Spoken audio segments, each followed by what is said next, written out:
Hey Trinity, I hope y'all all are doing well today. Quick word of warning on my blog. I had a bit of dental work done this morning, and so I'm a little loopy. Even though Nikki told me there should be no long-term effects of the local anesthesia I had drilled into my back of my jaw before they replaced my old filling. I think that's the thing that happens when the years start to go along, is those fillings you had in college or as a teenager, they just don't keep up. So anyway, but I survived.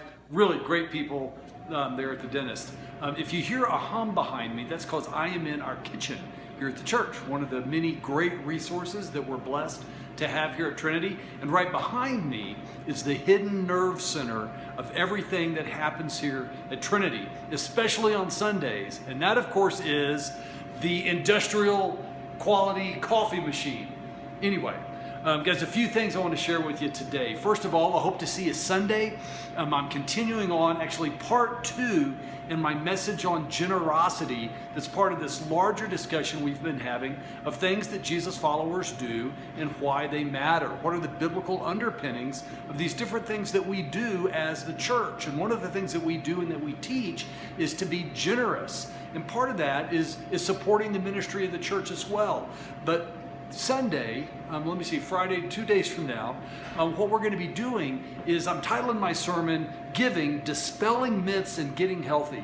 Basically, friends, we cannot be generous people if we are not healthy to begin with. Now, developing generosity is a part of moving toward financial and emotional and spiritual health, but the basic premise, and I'm not the first one to say this, is that broke people can't feed the poor.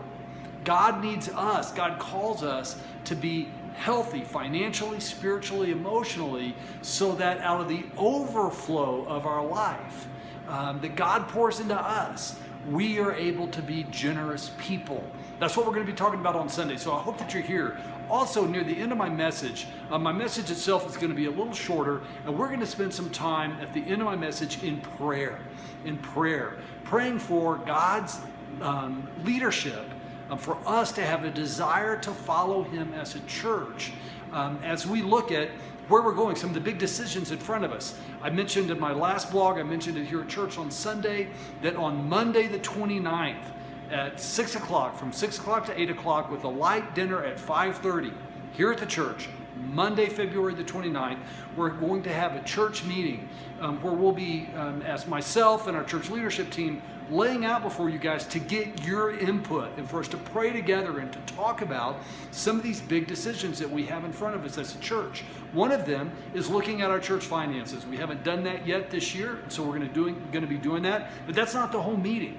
We're going to be talking about many different aspects of our ministry, how we go about doing things, how we're adjusting to Melinda's retirement, kind of what our strategy going forward is, and basically all under the banner of opportunities and challenges. Great challenges, but great opportunities as we follow Christ, and that it is through us, the Holy Spirit, who is doing the work. And that's what we're going to be praying for Sunday. But anyway, coming up, if you have any questions about that ahead of time, talk to me. If you can't make Monday the 29th, let me know, because I'd love to get together with you separately and talk to you about these things.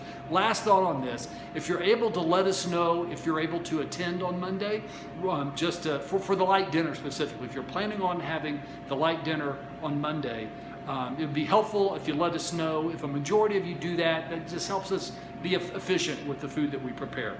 But regardless of that, even if it's last minute, we want you to come. We want you to be here. Okay, let me see. There's lots of exciting things going on in the church. Look forward to talking to you about on Sunday. But God is at work in us and through us here in our little church, impacting each other, but our valley through us. And so it's a privilege to be on this journey with you. And I look forward to seeing you Sunday and talking to you soon. Bye.